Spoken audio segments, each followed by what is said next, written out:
justice because there aren't many things that are really more important. I'm looking at this group, and I think most of you all probably remember Captain Kangaroo, right? Yep. Um, so none of us are young, and the most important task ahead of us, especially those of us that have literally spent a lifetime battling for justice, trying to counter oppression, is for us to pass the torch. And in order to pass the torch, we have to build capacity. We have to build capacity that allows younger people, people who are just getting into the movement, to benefit from what we know and what we've done. But more importantly than that, even allows people who are coming into the movement to build their own, to forge their own pathways to do what needs to be done. Because the situation that we're facing today is not the situation that we faced in 1968. Those days are gone. And even though the oppression is a common denominator, the methods and the mood of the people and the issues that we face have grown, have changed, have developed into something new and different. So passing the torch just doesn't mean take a page out of my notebook and do what I did. That's not the way to go. We have to build capacity. And so it's an idea that Chuck Kaufman and other members of AfGJ and other people have kicked around for a long time. I came to Chuck a couple of years ago and said, we need a school. AfGJ needs a school. I wasn't on staff at the time. And he said, yeah, okay, why don't you do it? Yeah, I work for a living. So he ran with it. And the Lucy Parsons Popular Human Rights School turned out to be, I think, the best encapsulation of Chuck's legacy. There's no replacing somebody like Chuck. There's no replacing the work that he did. But his dedication was to create a method that we could develop capacity of younger people, even of older people, of all of us who are doing this work. The opposition that we face is so massive and so entrenched and so powerful that it reaches its tendrils into every living thing on the planet. We've all been focused on Latin America for many years. And then one morning you wake up and there's a war in Ukraine that threatens to become World War III. I mean, how many of us thought that we were going to see something like that actually occur in the 21st century? I mean, I for one thought those days were over, that we had learned our lesson and progressed to the point where we weren't going to get into shooting matches between world superpowers. Apparently, I was wrong. So, that makes the work that we're all doing far more important than it was even a month ago, because the stakes are literally so much higher. So, why Lucy Parsons and why Human Rights School? Why didn't we do a civil rights school? Why didn't we do a peace and justice school? Why didn't we do any number of other things that we might have done? And the answer to that is that human rights are fundamental to every struggle that any of us are engaged in anywhere. And human rights are separate and different from civil rights. The 50s, 60s, 70s saw us in the midst here in the United States of a civil rights struggle. Black people struggled to get the right to vote, the right to use public accommodations, and a number of other things. But civil rights are rights that are granted by a government. They can be granted and they can be taken away. Now, sometimes they're not granted legitimately. I mean, we probably don't want 7-year-olds picking the next president, although I'm not really sure they could have done worse, but that's a subject for another rant. But, there are legitimate reasons not to extend the franchise to 7-year-olds, but there are no legitimate reasons to not extend the franchise to adults who are citizens of the country. But that's a civil right. And, when I was a kid, people who look like me in many of the states in the Union did not have that civil right. They can be given by the government, they can be taken away, but human rights are fundamental to the fact that you are human. And that's why it is a better matrix to use for organizing, for education, and for solidarity. And all of those things are absolutely 100% vital. Um, human rights are even enshrined in the United States' own founding documents. Now, I'm not quite sure how you get to talk in such glowing language about human rights, the right to life, liberty, and the pursuit of happiness, while simultaneously holding people in chattel slavery and annihilating the original inhabitants of the land. But that again is a subject for another for another rant. I mean, there, but most people agree that they are in fact inherent. And in 1948, the United Nations, which was allegedly created to prevent another cataclysmic world war, the United Nations declared that there are universal human rights to which all people are heir just by virtue of the fact that you were born. Irrelevant of your race, your nationality, your religion, the state to which you belong, or any of those other issues. So, interestingly enough, the United States has yet to ratify the UN Universal Declaration of Human Rights. And if you think about what was going on in 1948 in the USA, you can see that had they ratified it, they would have immediately had to admit that they were in total violation of that policy, from 24/7, 365. The United States in 1948, Jim Crow was still very much a thing, not just in the former Confederacy, by the way. Again, I was born and raised in Chicago, and de facto segregation was and continues to be more vicious, more widespread, and in many ways much harder to deal with than the actual de jure segregation and oppression that people in places like Mississippi and Alabama and Louisiana and Oklahoma experience. It's easier when the law is written out and you know where you stand. When there is an invisible line that you may not cross for fear of retribution, it is a lot harder to deal with. And it is even harder to deal with when you're in part of a nation that is screaming at the top of its lungs, "We are the shining beacon on the hill," while it at the same time is denying human rights of a sizable portion of its own population, and then doing all of the meddlesome is the wrong word, engaging in so much intervention in other parts of the world for the purpose of building empire. It's really important that we recognize the intersectionality of that too, that we see how refusal, how the embargo in Cuba or Nicaragua or Venezuela relates directly to geopolitics, the geopolitical reality of our world today.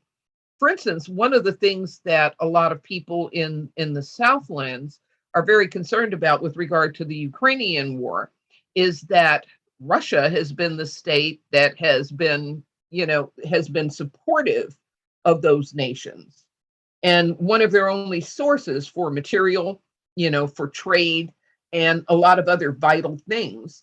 And so anything that now that Russia's assets are all frozen and Russia is totally embargoed, where do the people of Venezuela import wheat from? Where do the people of Nicaragua get syringes to administer the vaccines that also came through Russia? So these things are most assuredly intersectional. All of those are reasons that AfGJ established the Lucy Parsons Popular Human Rights School. Now, I don't know if you know much about Lucy Parsons, but she was a Black woman born into slavery in Virginia who was marched, manacled, in chains across the continent to Texas, where her slavery continued. And she married a man who was a labor organizer and became herself a labor organizer. He was one of the Haymarket martyrs, falsely accused of bombing and executed by the United States. And she took up the mantle of that struggle even before he was arrested and died, and worked as she's a socialist anarchist. But while doing that, while pushing workers' rights, she was also very much an advocate of the end to oppression of Black and Native people, and worked, for instance, she was a defender of the Scottsboro Boys. Got a very interesting history, and there are a couple of good and at least one not so good biographies of her out there. But I learned about Lucy Parsons as a kid going along with my elders to union meetings of the International Ladies Garments Workers Union, where she was considered a hero along with the Haymarket martyrs, and where her model of gaining liberation for working people, for Black people, for everybody was something that was actually being adopted. So when AfGJ was trying to decide who to name this after, nobody seemed any better than Lucy Parsons as a model. The other important part of this is that the philosophical roots of our human rights school lie in Latin American struggles. We have learned so much from our sisters and brothers in the Southland who are struggling against oppression everywhere, from indigenous communities struggling against mining corporations that are poisoning their water and their rivers and their land and their air, to people in the Sandinista Revolution, people in the Cuban Revolution, and so forth. We have learned that. We are also incorporating the lessons learned from people in the struggle right here in the United States, the Black Lives Matter movement, for one, that sprung up out of whole cloth as a response to overwhelming oppression, but is moving on and developing into something much more. So building capacity is what the Lucy Parsons School is about. The Human Rights School is there to make sure that this struggle continues. I like to kind of badly quote Kwame Nkrumah when he said that action without principle is chaos, and principle without action just ain't nothing at all. So if you're all talking no action, you're not doing much. But if you are acting without principle, all you get is chaos. Again, so we have a human rights school. We're in the process of developing that now, of doing outreach to people all over. And this is by no means only available to 19-year-olds who are just entering into the struggle. We want everybody, and we also want to be able to call upon those of you who have been in the struggle for a long time, to impart some of your wisdom that you've gained from hard experience.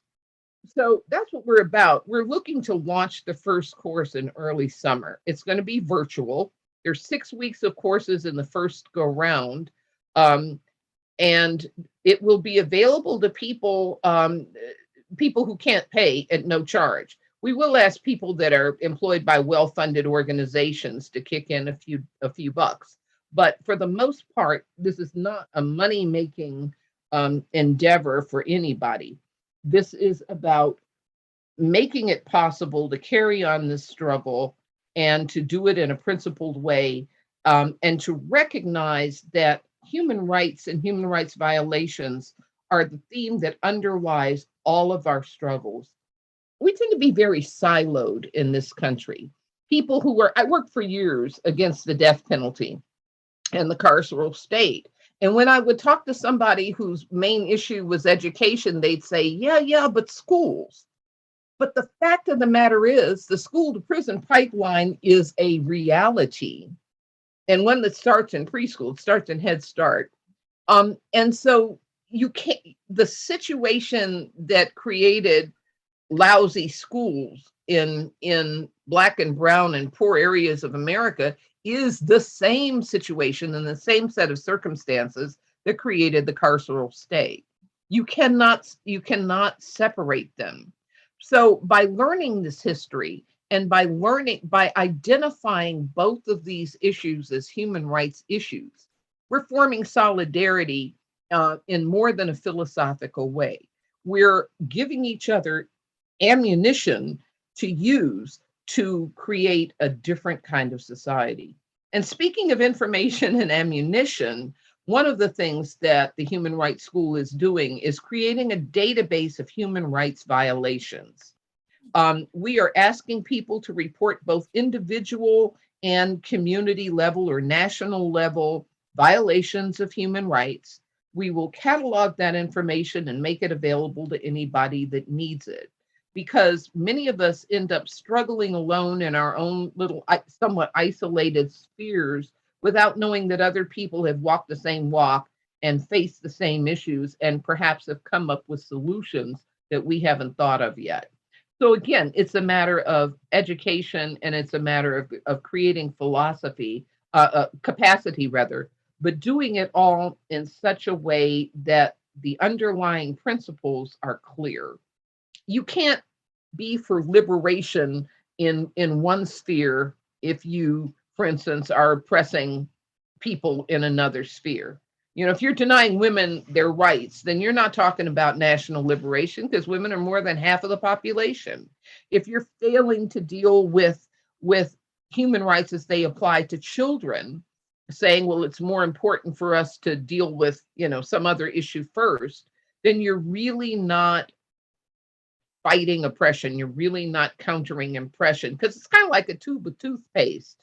You know, you can stomp on it with the tube, with the cap on, but that toothpaste is coming out somewhere. And oppression is the same kind of way. You might be able to block something somewhere, but it is going to squeeze out someplace else. It's going to get on your shoe. And I said toothpaste. I used to use a different metaphor. I was told I needed to clean up my act a little bit. But anyway, both things are true. At any rate, I'd like to invite you to do a couple of things. One of them is to check out what we have done, what we're doing, and you can read about it on the AfGJ website, which is afgj.org, Alliance for Global Justice.org. The acronym, though, not the words, /HRS, or just get to the front page and you'll find the Human Rights School. On the website, you can sign up for a course. You can indicate your interest in being faculty for a course or just a contributor to a course. You can report human rights violations that you hear about or experience. They don't have to be something that you experience individually. And you can throw whatever support that you've got behind this endeavor. If you know young people that, you know, could benefit from this, let us know. And we'll reach out to them, or we'll provide you with information to reach out to them for us. We've got brochures and all that other kind of stuff. And you've got a website. If you can share that information with your network using whatever methods you choose to use, that would go a long way toward making this a success. Because it's time to pass the torch, but it's also time to fan that flame, because it ain't getting any better out here, folks. So that's basically all I've got to say. Are we going to hold questions to the end, Arnie or Tom, or are we going to, does anybody have anything to add or ask or whatever? I think it'd be a good time, excuse me, a good time to ask questions now about the school. If people have questions or want to know more, and then we'll take about 10 minutes to do that if there are questions, and then we'll move on to our presentation with Banbose. Rania? Yeah, I'm just wondering if the school, if there's some way to have a class, or do you do these individually? Or, I mean, I know Zoom, you can have a bunch of people, but I'm No. just wondering if Yeah. you've had classes. The reason I'm asking is because I work with a group of farm workers, Alianza Agrícola, and here in Geneseo.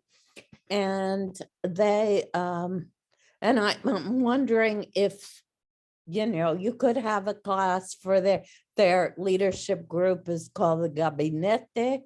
And they, if 4 or 5 of them would want to, and also if you provide translation, or do people have to provide their own translation?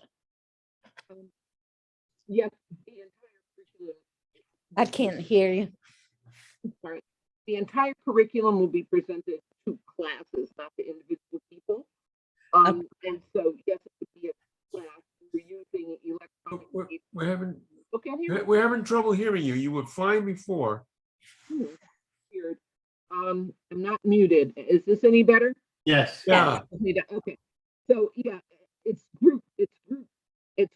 And one of the things that we're trying to organize is to have people who will benefit from each other's information and experience together in the same class. And yes, we will have capacity for translation. I still am really. can't hear. We're suddenly having trouble, Camille. Maybe did you move the computer or move differently? Because when you look right at the computer, it works better. Okay, can you hear me now? Yeah. Yes. Is this any better? I'm pretty close. Yeah, now. Yeah, but that's better. Great. Okay, Much so better. yes, they will be classes on individual instruction. Yes, we will have capacity for translation. And yes, we have the ability to deliver content and also to learn from people who are outside of the country. So yes to all of those questions. Okay. Okay, but if I may, let me ask a question, Camille. So I didn't quite get the nuts and bolts of this. We sign up, like suppose ROCLA said, well, we want to give 3 scholarships for 3 people who don't have, we won't be able to pay or shouldn't pay. But then you have a class once a week, a 2-hour class, or what is the course going to be like in a nuts and bolts way? There are 6 sessions. Each of them will last about 3 hours, for about 3 hours, 6 Okay. weeks in succession on Saturdays. But if it's necessary to do so, for instance, if we're dealing with the workers group that has to work on Saturday, then we will accommodate that. And they will be delivered electronically. They will be recorded. So people who miss a session will be able to go back and look at the recording. There will be a considerable amount of interaction because I'm not so filled with sense of self that I think that I don't have a whole lot to learn from anybody who is active in the movement. And so that's one of the main focuses of this effort, as a matter of fact, to get people talking to each other and learning from each other, as well as learning the historical analysis and the history of the movement and so forth. So yeah, about 3 hours on a Saturday, 6 weeks in a row, and then we'll repeat the cycles. Okay. Jill has a question. Oh, yeah. So, well, first of all, I'm a professional simultaneous interpreter, and I'd like to offer my services to interpret for the class. I'd need to work with someone else, but we have some through the Ben Linder Solidarity School run by the Rural Workers Association in Nicaragua.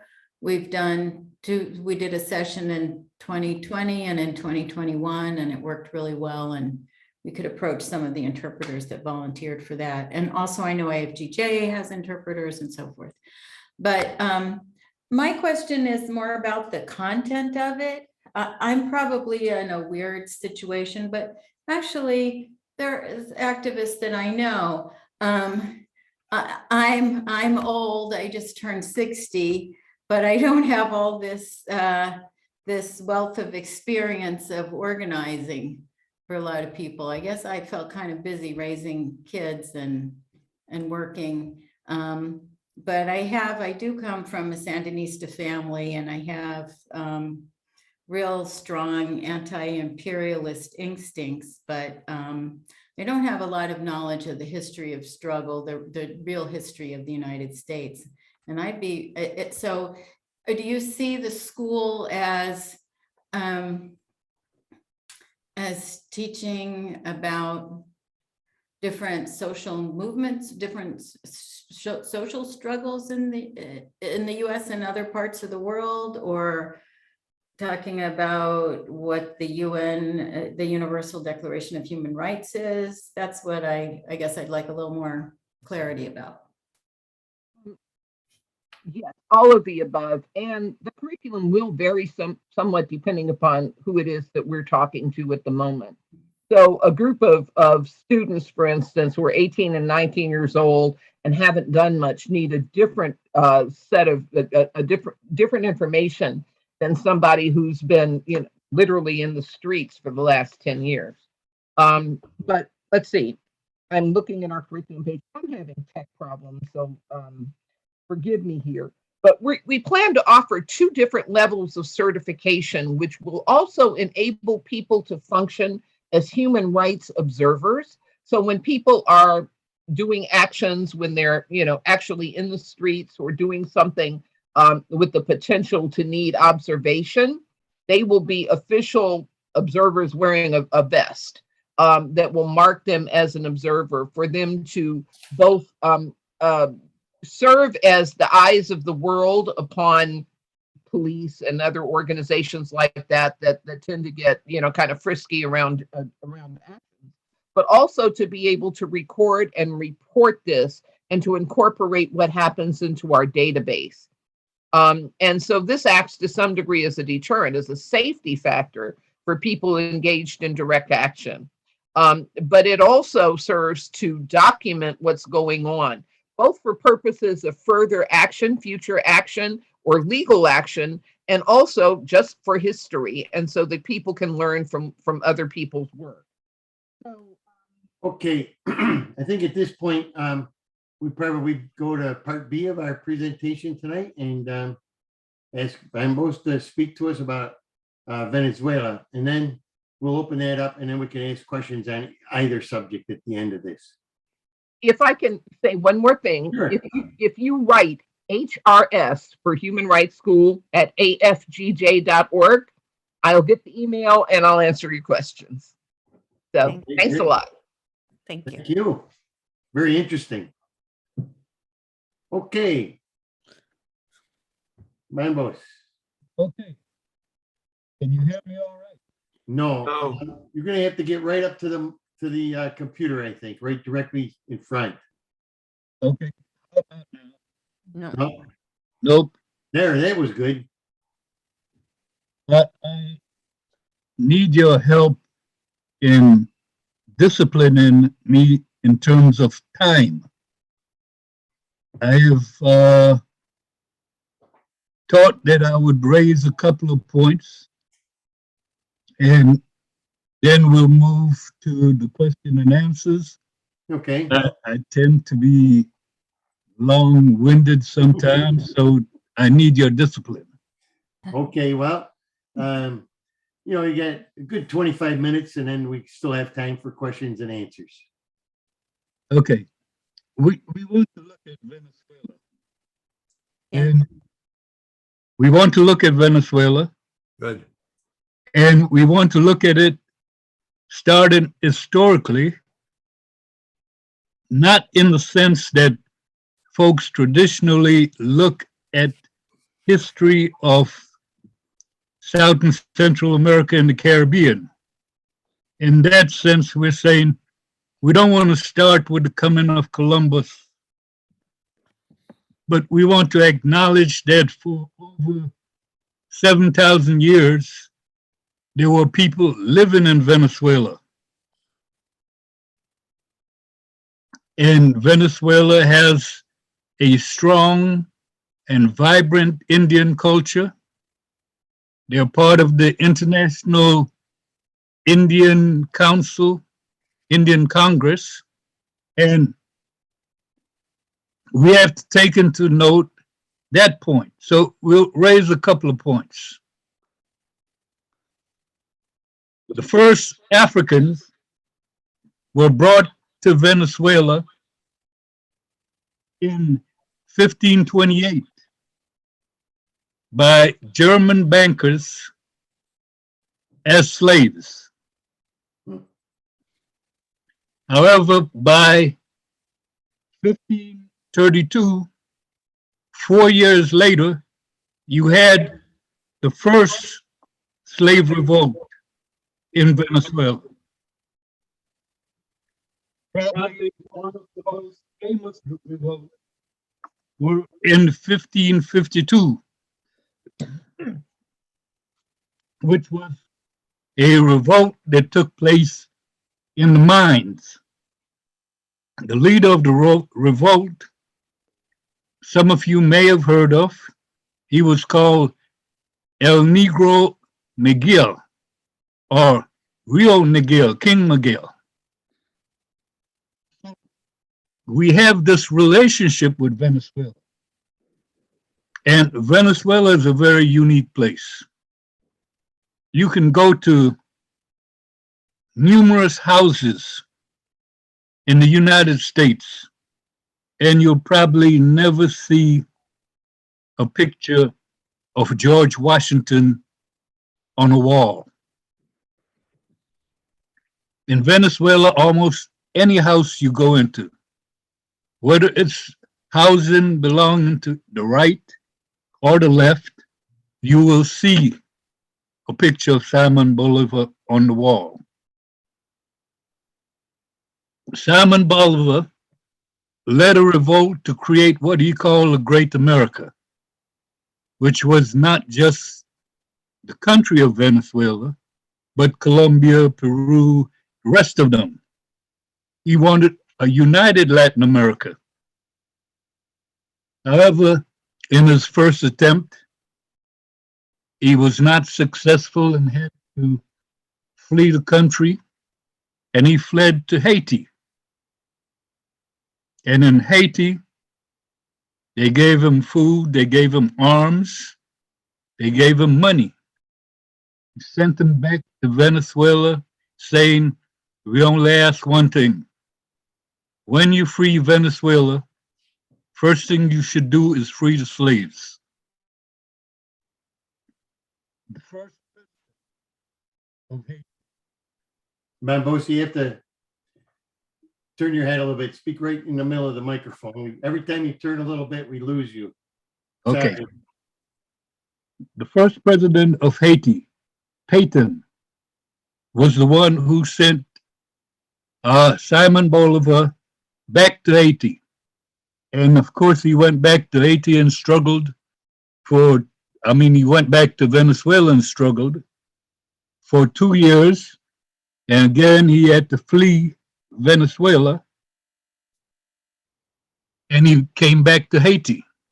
And again, Haiti sent him back not only with weapons, not only with cash, not only with food, but also this time strategists from the Haitian army and men who were fighting in Haiti from the Caribbean. Of course, Simon Bolivar declared an end to slavery in Haiti in 1810.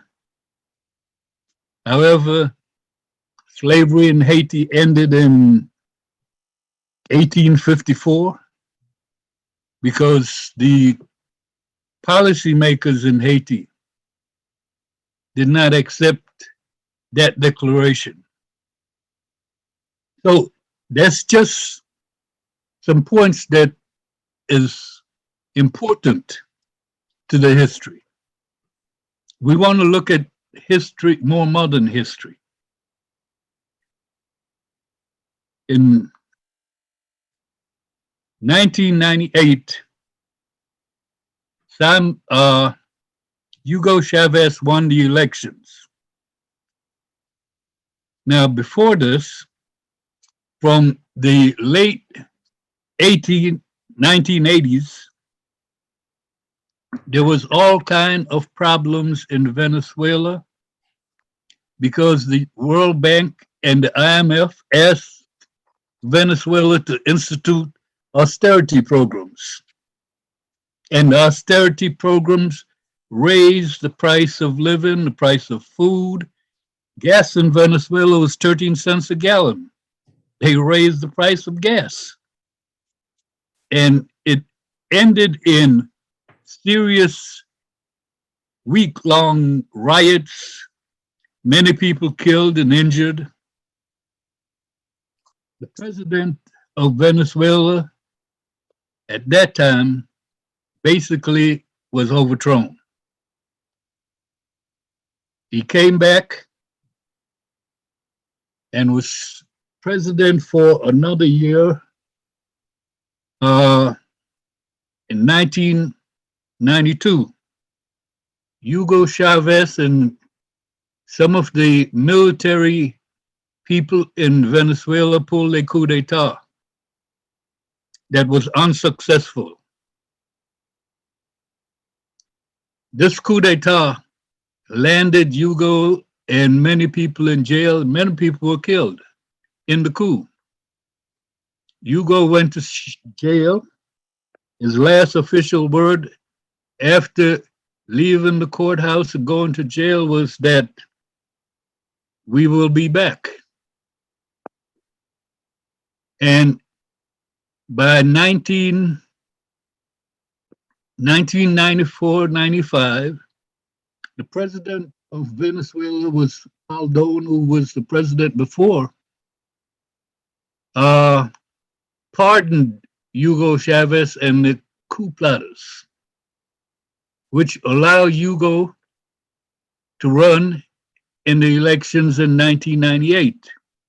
He went around the country on the back of a flatbed truck, and he said, what has happened in the attempted coup d'etat was my fault, and I take full responsibility for it. Many people say he was the only leader in Venezuela up to that time that had actually took responsibility for anything, especially something bad, in Venezuela. So from that point on, he won the elections. First thing they attempted to do was to rewrite the Constitution. They had a people's constitution. People spent 5 or 6 months discussing back and forth what should be in the Constitution. And many folks may remember the little book, the little red book that was the Constitution that folks all over Venezuela carried in their pockets.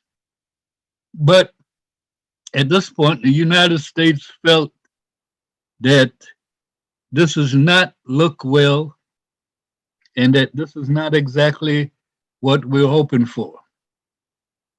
So from the beginning, the United States have attempted to overthrow the Venezuelan Revolution, to overthrow the whole process of what came to be known as socialism of the 21st century. They tried many things. They tried to boycott the constitutional vote. They tried a coup d'etat, as you remember, in 2004. They had a petroleum sabotage and strike. They had several recalls, elections. However, the fact that the United States think that Hugo Chavez is a dictator is amazing because he has won more elections than any president in the United States. So what exactly did he do at that point? He created what they call the missions. several of them. They had Barrio Adiento, I'm sorry, which was a mission that brought Cuban doctors to Venezuela. The Venezuela doctors who were trained usually flee to Miami because there's more money. So they needed these doctors. They had Mission Milagro or Mission Miracle, which was a mission that did free eye surgery, folks who had cataracts and so on, which really gave back eyesight to hundreds of Venezuelans, and then they opened it up to the rest of South America and the Caribbean. They had Mission Robinson, which was an education mission. They had CLAPS, the food mission, which is what Pence said the other day, that one of his objectives was to destroy Venezuela's CLAPS. And that, I would think, is part of the reason that Alex Saab, who we'll mention in a little while, is sitting in jail in Miami tonight. They had Venezuela Great Housing Mission. The mission set as a goal to build at least 5 million homes by 2025. And if you go to Venezuela today, in Caracas, a large part of that goal has already been accomplished.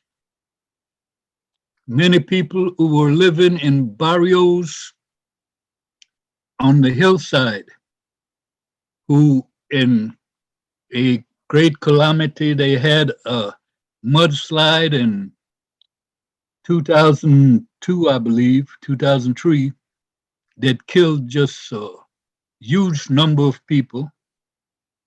So this mission was to kind of alleviate that probability, and it has been successful.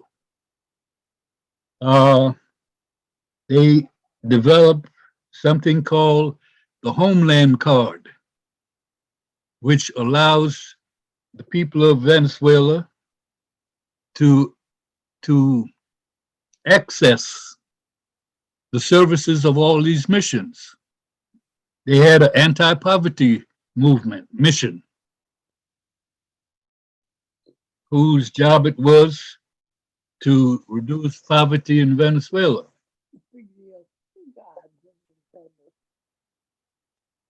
I can hear you.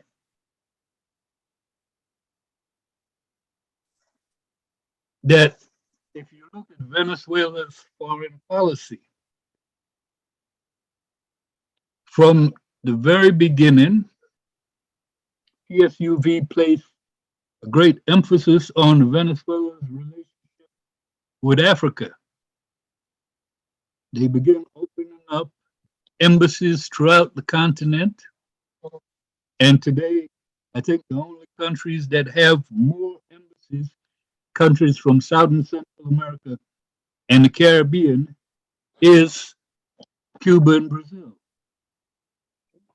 And many of the ambassadors in these embassies were members of the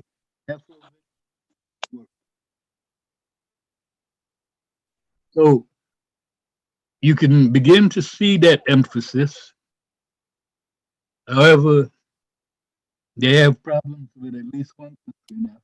Banbose, move your head again. Yeah, there's problems with at least one country in Africa, Morocco. And as you know, Morocco used to be called Spanish Sahara. Banbose, we can't hear you. Okay. You know, my problem is I don't know exactly what. But Morocco is the only country in Africa turn your head towards the screen. Can you hear me? Can you hear me? Now we can. Okay. Morocco is the only country in Africa that has endorsed and actually recognized Juan Guaido, who declared himself president about 4 years ago, and who Trump and also the current president says is the real president of Venezuela. Morocco recognized Juan Guaido because Venezuela has recognized what is called the Sharia People's Democratic Republic, which is the southern half of Morocco, who has been fighting for independence from Morocco for at least 30 or 40 years. But aside from that, Venezuela has great relationship with the people on the continent of Africa. They have created ALBA, the Bolivarian alternative for our Americans. And ALBA attempted to do several things. Some of them succeeded, some failed. ALBA created a Bank of the South. It's ALBA that created Telesur. ALBA also have what they call the social movements apparatus inside of ALBA, which has saved a lot of what has happened to other places in South and Central America, because the social movements in those countries are open to funding from NED, from USAID, and so on, and in fact, sabotage themselves and their country. So it is a project that came from Venezuela and Cuba that created ALBA. But they've also created CELAC, which is the Community of Latin American and Caribbean countries. And CELAC is like the OAS except for one thing. The United States and United States and Canada are not members. CELAC is the group of people who said that Latin America and the Caribbean has to become a zone of peace.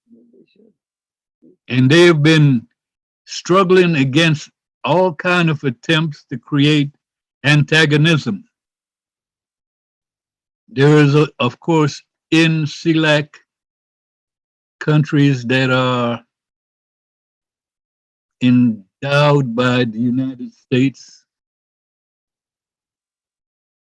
and countries like Colombia, who, if you remember, recently became the first non-European associate of NATO. Colombia has surrounded Venezuela, several U.S. military bases.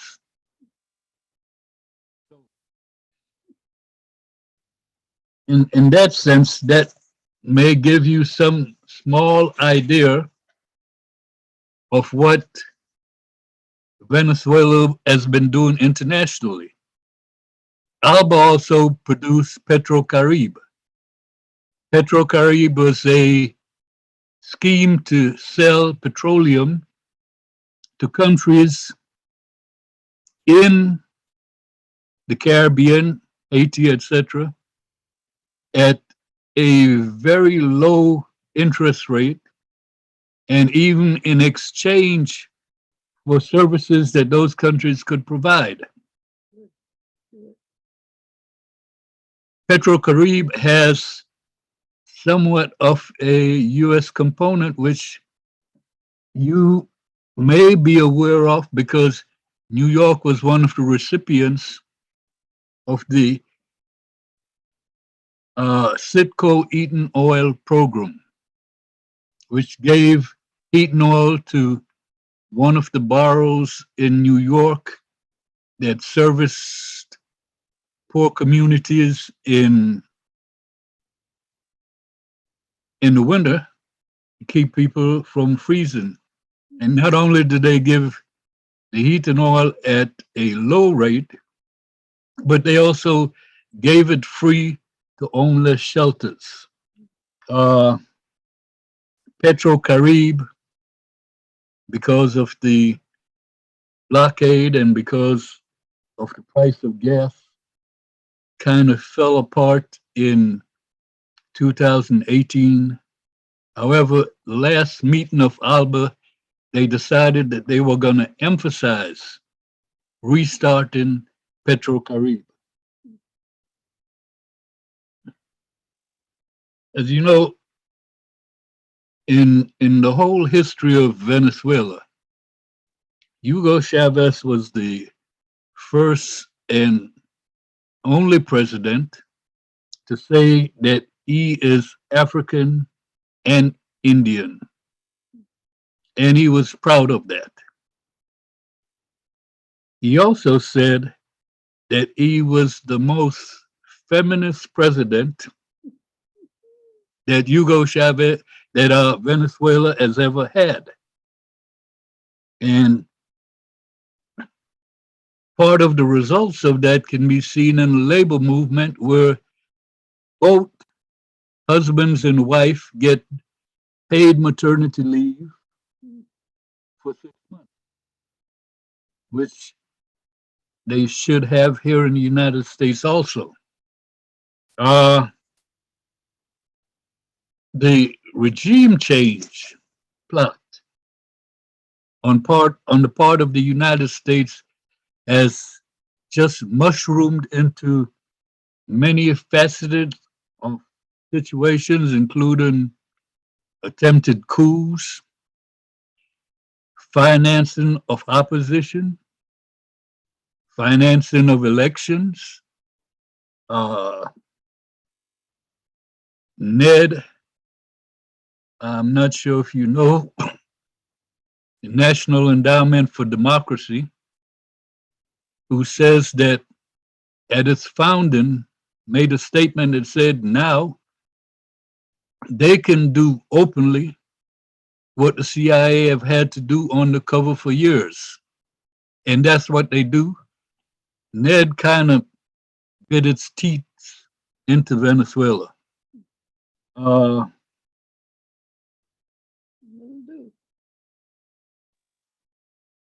Those are some of the points that we think we should look at. I had the opportunity to be in Venezuela on some of these occasions. I attended the founding of the ALBA social movements in Barcimento in 2006. I was there recently, 2 years ago, as a municipal election international observer, and then last year as a observer for mayoral and regional elections. And my honest impression of Venezuela is that the greatest mistake they have made is using Venezuelan oil to support and give a better life to the Venezuelan people. And I think we could probably open it up. Thank you.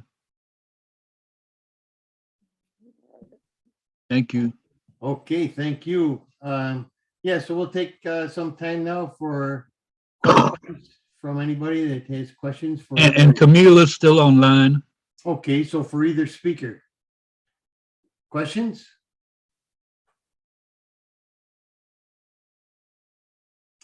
Yes, Wesley.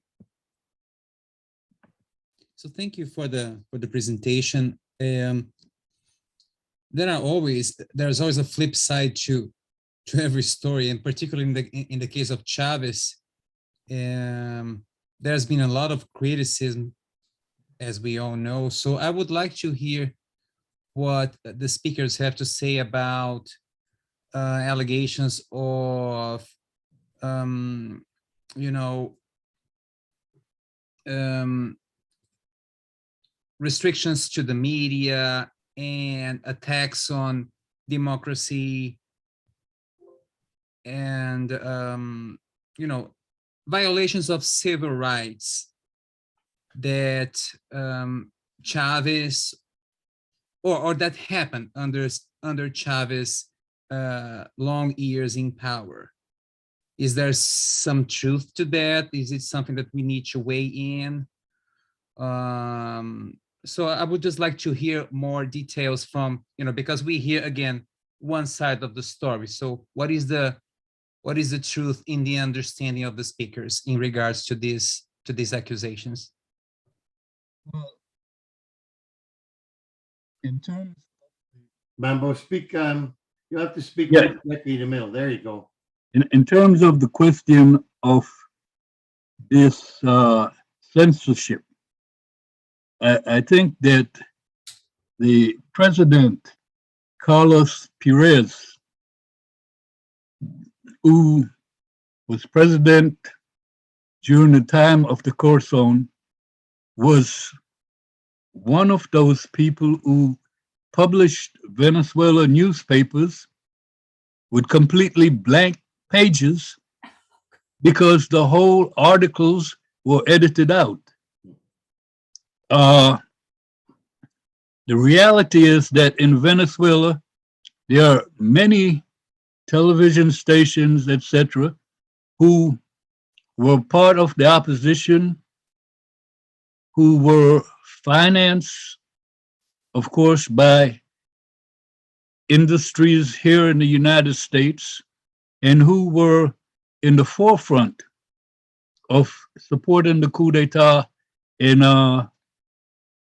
2004 against Hugo Chavez. So you have this kind of opposition who is constantly given their view, but PSUV, the party of Hugo Chavez, had small radios and small TV, local TVs. They didn't have the mass media that the opposition had, and they did not censor the opposition.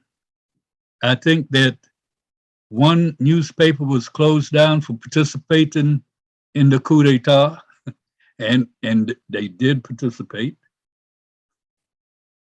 And I think if that happened here, definitely that paper would have been closed down also. So you have these stories about excessive censorship. There is possibly somebody who didn't get an article in the paper or couldn't or whatever, but in general, all of the opposition newspapers and TV stations still exist and are still opposition. So that speaks volumes to the whole question of how people say that Hugo Chavez censored the press. The other point is that Venezuela was one of the most violent countries in South America when Hugo came to power. And it's something he inherited. And you can see from the fact that even the opposition used violence in attempts to retake power. I mean, the riots in 2016 were just average, everyday citizens were being beheaded because the opposition was strung in piano wires across the street at the level where people on motorcycles would get their heads cut off. So you have that violence. I don't think that PSUV has responded to that violence like they possibly could have. It could have been much worse. Strangely enough, it's the PSUV who's blamed for the violence. The fact that you have demonstrations and most of the people who were killed are Venezuelan police officers trying to stop violence. And the US talks about how PSUV has killed these people as their people. And there's a movie made by a European set of filmmakers who were in Miraflores when the coup d'etat went down in 2014 and filmed the whole thing. It's called The Revolution Will Not Be Televised. And if you get a chance, that movie is on YouTube. You should look at that. And you will see how this switching of reality takes place. Banbose, it's Arnie. You mentioned Alex Saab, and you're going to get back to it, but you didn't get back to it. Would like to say a few words about it? Sure. Alex Saab is a Venezuelan diplomat who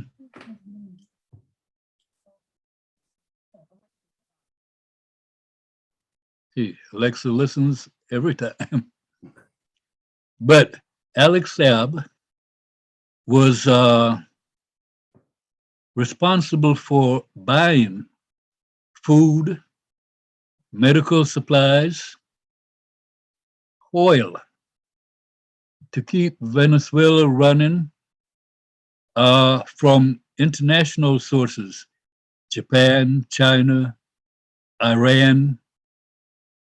And the United States have contended that if it wasn't for Alex Saab, their blockade would have worked to weaken the Venezuelan government and to create the conditions for the Venezuelan people where they would rise up and overthrow their government. For that reason, Alex Saab, on a trip to Iran,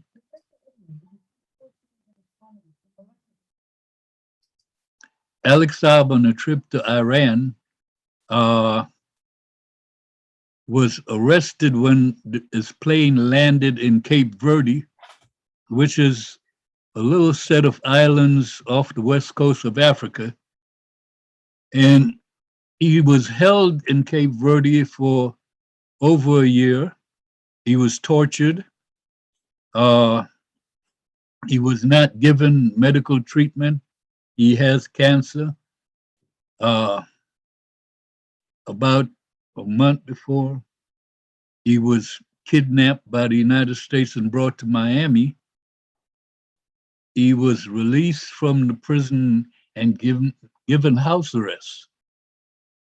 Since then, the day before the elections in Cape Verde, and the current president, the one who just won the election, said that, he would release Alex Saab.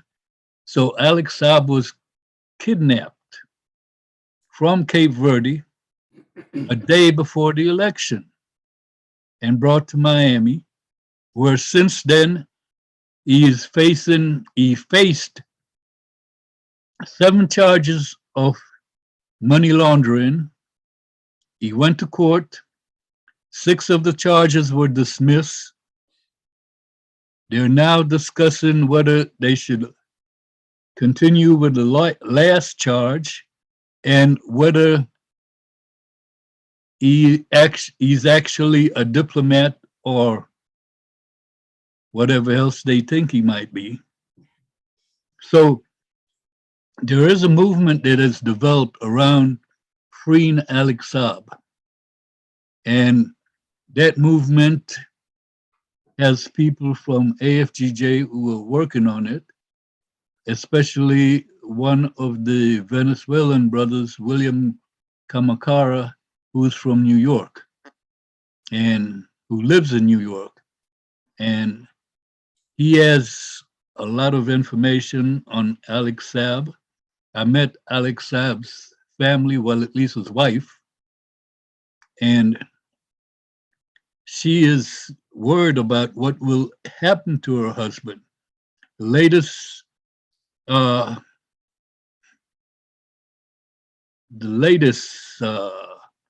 crazy stuff about this criminal case, this political case, is that they are accusing Alex Saab of being an informer to the Drug Enforcement Administration.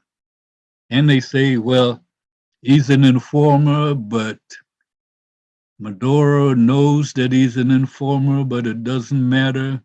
And then they say, well, they can't trust him because he's an informer, but he's supposedly their informer. And, you know, that whole scenario just doesn't make any sense. And I would recommend, if you ever get the opportunity, to have William Kamakara come and speak to you.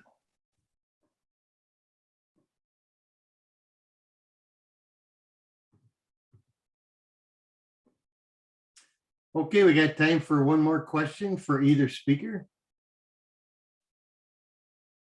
Anybody got anything?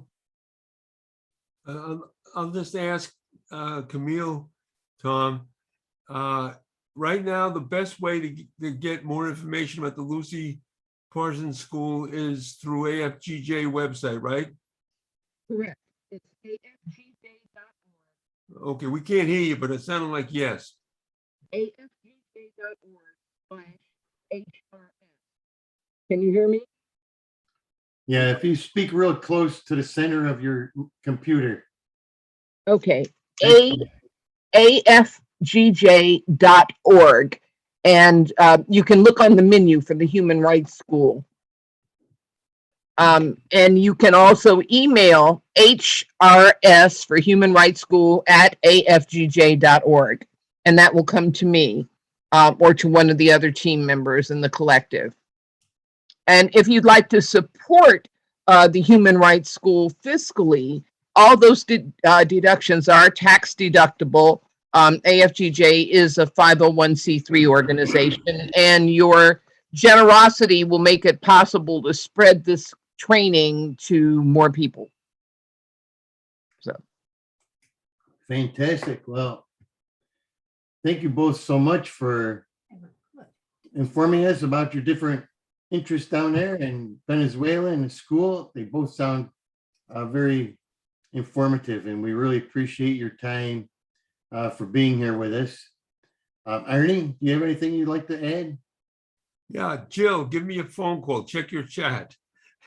No, yeah, I noticed. I do have something I'd like to add, that we picked up more viewers as we went along, so it wasn't really embarrassing anymore. Well, as I say, there'll be more, and I think Camille, you've got a volunteer here from tonight's presentation, and that's helpful. And again, you never know what's going to grow out of these things. So even though we're small in number, it's the quality, not the quantity, that counts. So thank you both very much. And thank you all for joining us tonight and for being here. We're looking forward to next month as well. Our April presentation is going to be with Jenny Atley and Tom Loudon on Honduras. And then in May, we're also going to be talking with Becca Rant again, right, Arnie? Yes, About climate change and how the major consumers in the developed countries are the ones that are causing major problems for those that are in Central America and South America and elsewhere in the world that don't have the resources but are paying the price for the climate change. So it should also be another interesting presentation. So we hope you'll join us again. It's the first Wednesday of each month. You can go to the ROCLA.org website. You'll be able to hear this presentation again or share it with your friends. Give us a couple of days to get it posted. But any of our past presentations you can hear, and also you can find the links for our next meetings on the ROCLA.org site. Okay, thanks, Tom. Okay, thank you all very much. Buenas noches. Good night.